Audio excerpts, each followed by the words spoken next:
In 1694, a Scottish merchant created the most powerful financial institution in history. 4 years later, he tried to colonize a jungle in Panama, and in doing so, he destroyed his homeland. His name was William Paterson, and his story is the ultimate lesson in how the same mind that builds empires can construct ruins, how vision without restraint becomes catastrophe, how genius, untethered from reality, turns into madness. The institution he founded, the Bank of England, would finance the British Empire, survive wars and revolutions, and become the model every central bank copied. It's still operating today, 3 centuries later, one of the most stable institutions humanity has ever created. But the colony he attempted, the Darien Scheme, became the greatest disaster in Scottish history. 2,000 colonists dead, 25% of Scotland's entire wealth lost, families bankrupted, a kingdom so broken it was forced into political union with England just to survive. Paterson himself returned from Darien physically destroyed, mentally shattered, having buried his wife and infant son in the Panamanian jungle. He died in obscurity 19 years later, credited for the bank, but remembered for the catastrophe. This is the story of the man who proved that brilliance and blindness can coexist in the same mind, and that the greatest achievements and worst failures can come from the same source. Before William Paterson, national debt was a weakness. Governments borrowed from merchants at ruinous rates. Wars were funded through confiscation and taxation. Kings defaulted regularly. Credit was personal, unstable, and politically dangerous. Paterson had a radical idea. What if a government could borrow from an institution specifically designed to manage that debt? What if the debt itself became an asset, systematized and perpetual, rather than a burden to be repaid? If you're seeing how one man's vision created modern central banking, then destroyed a kingdom through arrogance, hit that like button. And if you want to follow the complete story of how financial genius can coexist with catastrophic failure, help us reach 1,000 subscribers. We're uncovering the human cost of systems that rule our world. Born in Scotland in 1658, Paterson grew up during a period of Scottish poverty and English dominance. Scotland was small, resource-poor, locked out of English colonial trade by the Navigation Acts. Scottish merchants could only watch as England grew wealthy from American colonies and Asian trade. Paterson left Scotland young, traveling to the West Indies and Amsterdam, learning merchant banking and colonial trade. By his 30s, he'd settled in London with a fortune and a plan, create an institution that would revolutionize how nations finance themselves. Drop a comment telling us where you're watching from and what time it is there. Paterson's Bank of England model now operates in your country's central bank, regardless of where you live. Let's explore how one man built the financial architecture of the modern world, then threw it all away chasing an impossible dream. In 1694, England was desperate. The country had been at war with France for 5 years. King William III needed money constantly to pay armies, supply fleets, maintain alliances. But traditional financing methods were failing. English merchants had grown tired of lending to a government that paid interest irregularly, and sometimes not at all. The crown's credit was exhausted.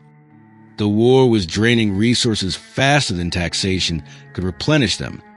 William Paterson saw an opportunity. He proposed something unprecedented: a private bank chartered by Parliament with exclusive rights to lend to the government. The bank would raise £1.2 million from private investors, lend it all to government at 8% interest, and in exchange receive the right to issue banknotes backed by that government debt. It was elegant. The government got immediate funding. Investors got reliable returns from government interest payments. And the bank could issue notes that functioned as currency, backed not by gold reserves, but by the government's promise to repay. This was revolutionary because it transformed debt from a liability into an asset class. The government's debt to the bank became the foundation for a new form of money. As long as people believed the government would honor its obligations, the notes held value. And as long as the notes held value, the bank could expand credit beyond its actual gold reserves. It was John Law's system before Law invented it. But Paterson's version worked because England had something France would later lack: political stability and a government credible enough to back its promises. Parliament approved the charter in July 1694. The Bank of England opened its doors in Threadneedle Street, London.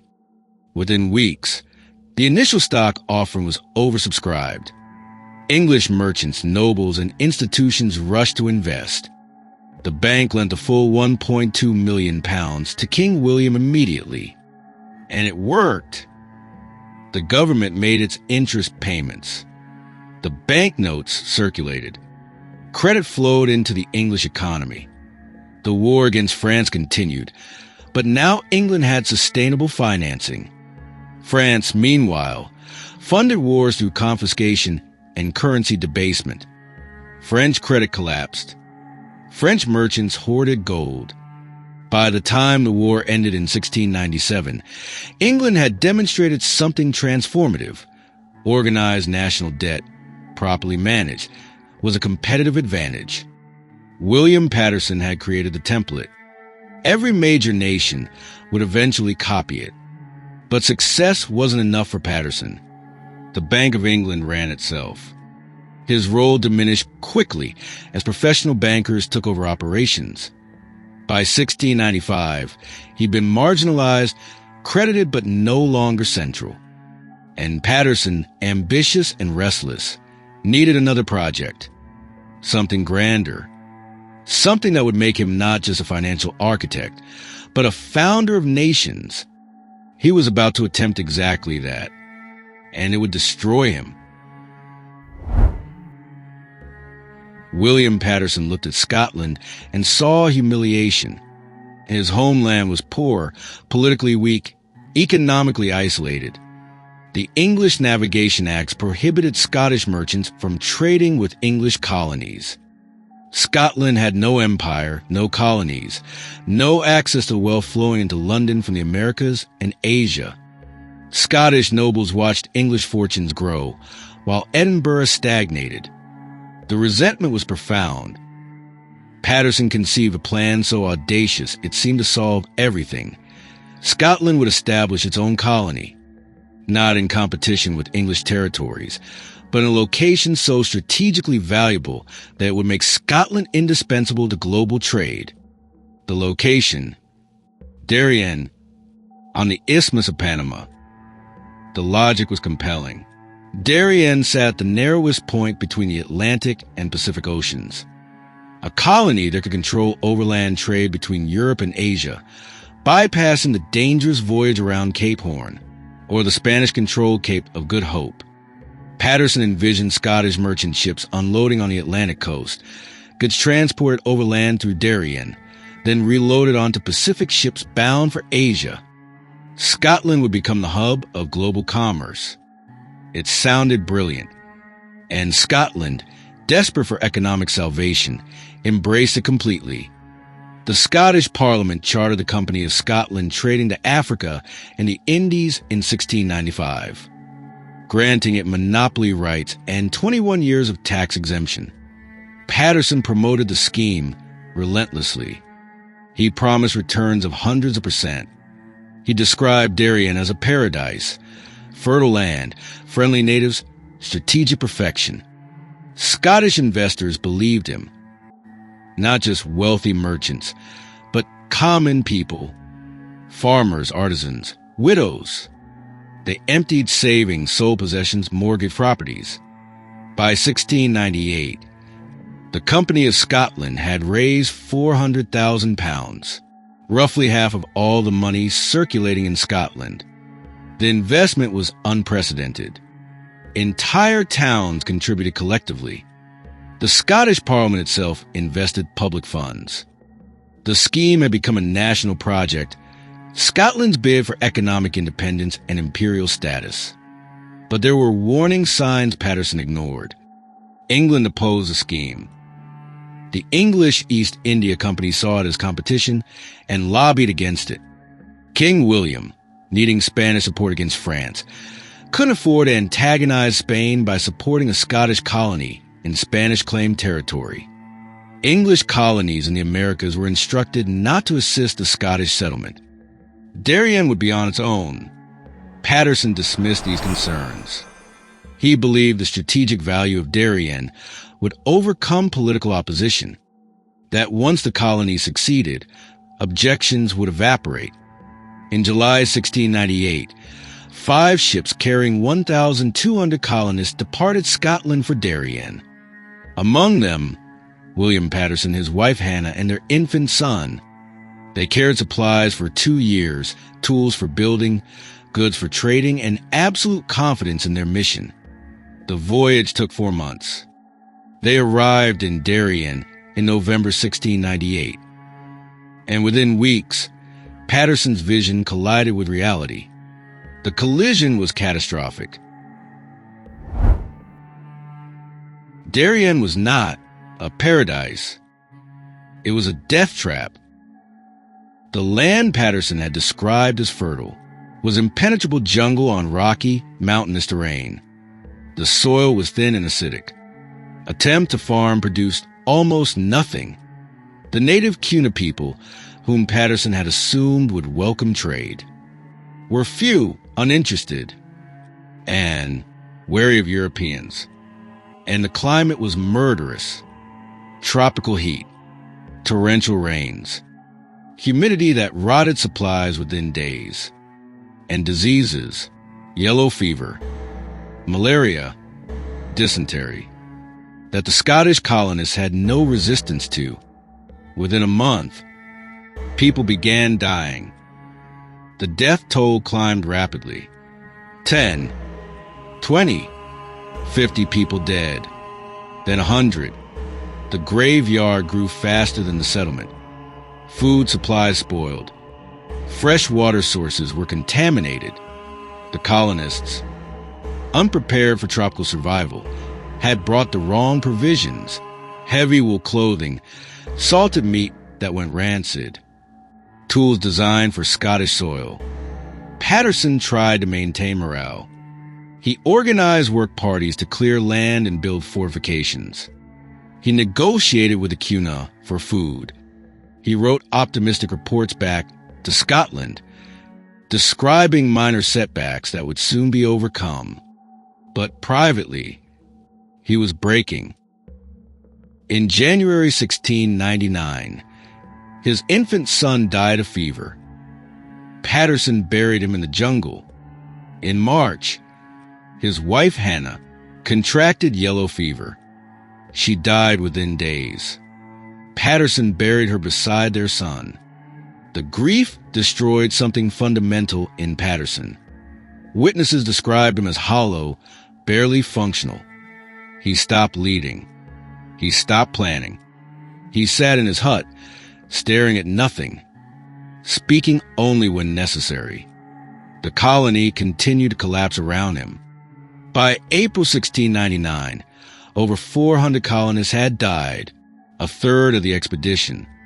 The survivors were starving, sick, and terrified. The Spanish had discovered the settlement and were preparing to attack. English colonies in Jamaica and Carolina refused to provide supplies, following their orders to ignore the Scottish intruders. The colony's leaders, with Paterson incapacitated by grief, made the only decision left: abandon Darien. In June 1699, the surviving colonists boarded the ships and departed.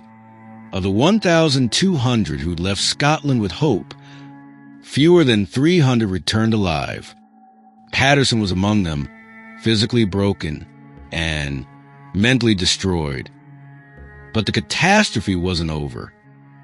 Scotland, unaware of the disaster, had sent a second expedition for more ships with 1,300 more colonists. In August 1699, they arrived in Darien in November to find the abandoned settlement. They tried to reestablish it. They rebuilt the fort, cleared land, sent desperate messages back to Scotland pleading for support. No support came. The Spanish attacked in February 1700. The colonists, outnumbered and sick, surrendered. The survivors were allowed to leave. Most died on the voyage home. In total, approximately 2,000 Scottish colonists had gone to Darien. Fewer than 400 returned. The rest were dead, buried in the jungle, killed in fighting, or lost at sea. It was the greatest disaster in Scottish history. And the consequences would be even more catastrophic than the deaths. The Darien catastrophe didn't just kill colonists. It destroyed Scotland financially and politically. The £400,000 invested represented roughly 25% of all money in Scotland. Entire towns had invested collectively. Families had contributed their savings. When the scheme collapsed, that wealth simply vanished. Scottish merchants were bankrupted. Banks that had extended credit to investors failed. Property values collapsed. The Scottish economy, already weak, plunged into depression. And the political consequences were worse. Scotland blamed England for the disaster. English obstruction had prevented supplies from reaching Darien. English colonial governors had refused assistance. King William, English by adoption, had prioritized Spanish relations over Scottish survival. The fury in Edinburgh was profound. Mobs rioted. The Scottish Parliament debated declaring war on England. Anti-English sentiment reached levels not seen since the Wars of Independence. But Scotland was too weak to sustain independence now. The Darien disaster had proven that. Scotland lacked the resources to maintain colonies, defend trade routes, or compete economically with England. England, meanwhile, recognized an opportunity. The English government, led by a statesman who understood that a hostile Scotland on their northern border was a strategic vulnerability, proposed a solution: political union. Scotland would merge with England to form a single kingdom, Great Britain. Scotland would gain access to English colonial trade. Scottish merchants could operate throughout the British Empire. The Scottish economy would be integrated into the larger English system.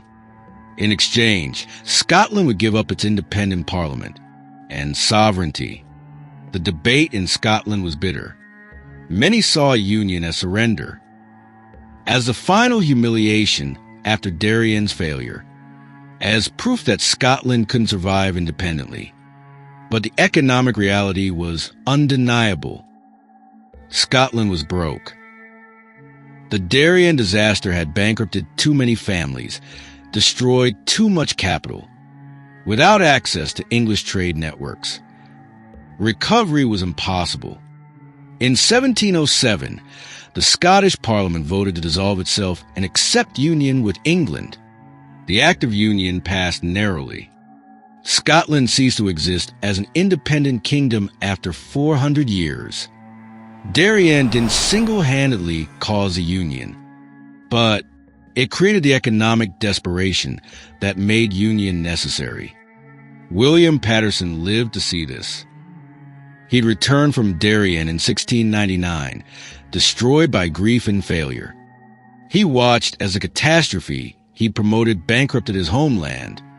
He saw Scotland's independence dissolve partly because of his ambition. He spent his remaining years in quiet obscurity, advocating for fair compensation for Darien investors as part of the Union settlement. The English government eventually paid £398,000, the equivalent to settle Scottish debts and compensate losses. Paterson himself received a small government pension and lived modestly in London. He wrote pamphlets, proposed schemes that no one funded, and gradually faded from public consciousness. He died in January 1719, at age 60, largely forgotten. The newspapers barely noted his passing. William Paterson's legacy is impossible to summarize simply. He created the Bank of England, an institution that financed the British Empire, survived every crisis for 3 centuries, and became the model that every major nation copied. The Federal Reserve, the European Central Bank, the Bank of Japan, all operate on principles Paterson pioneered. And he destroyed the Darien colony, killing thousands, bankrupting a kingdom, and contributing directly to the end of Scottish independence. The same mind produced both. This forces an uncomfortable question. Was Paterson a genius or a fool? The answer is both. And that's what makes his story important. Paterson's financial vision was correct. His design for a national bank that converted government debt into liquid assets was brilliant. It worked in England because he understood the institutional requirements: political stability, reliable taxation, credible government commitments. But his colonial vision was delusional. Darien failed because Paterson didn't understand or refused to accept basic realities: geography, climate, political opposition, logistical complexity. The bank succeeded because Paterson worked within systems, collaborating with Parliament and merchants, building something that fit existing structures.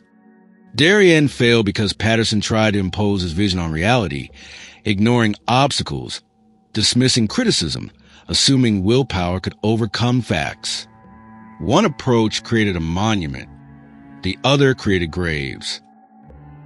And yet, Paterson treated both projects with the same confidence, the same certainty, the same refusal to acknowledge limitations. This is the warning his life offers. Brilliance in one domain doesn't guarantee competence in another. Success doesn't protect you from catastrophic failure. And vision without humility becomes blindness. Paterson wasn't unusual in combining genius with arrogance. What makes him significant is the scale of both, his success and failure. Most people don't create institutions that last 3 centuries. And most people don't destroy kingdoms through hubris. He did both. Decades after Paterson's death, another Scottish exile, John Law, would attempt something similar in France, creating a central bank and a colonial venture. Simultaneously, Law's system collapsed just like Paterson's Darien, for similar reasons. Genius in financial architecture, combined with delusion about colonial reality. Perhaps there's something about the combination that's inherently unstable. Financial innovation requires imagining systems that don't yet exist. Colonial ventures require accepting reality as it is. The mindset's conflict. Paterson and Law both excelled at the first. Both failed catastrophically at the second. Today, the Bank of England still operates from Threadneedle Street, London. Its notes still circulate.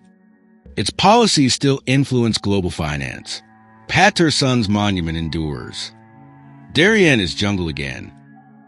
The few structures the colonists built were reclaimed by the forest within years.